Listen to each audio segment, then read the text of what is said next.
जळगावमध्ये भाजपच्या उमेदवाराविरोधात शिवसेनेचा बंडखोर मैदानात आहे। जळगाव विधान परिषद निवडणुकीत महायुतीने नंदकिशोर महाजन यांना अधिकृत उमेदवारी दिलेली असली तरी शिवसेनेच्या रेश्मा काळे यांनी बंडखोरी करत आपला उमेदवारी अर्ज कायम ठेवला।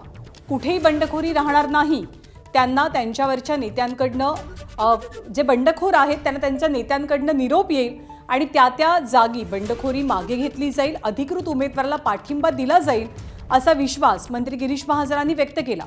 आणि या संदर्भात रेश्मा काळे यांची भूमिका जाणून घेण्याचा प्रयत्न केला असता एकनाथ शिंदे जोपर्यंत आपल्याला निर्णय देत नाही तोपर्यंत आपण आपल्या भूमिकेवरती ठाम असू असं रेश्मा यांनी म्हटलंय।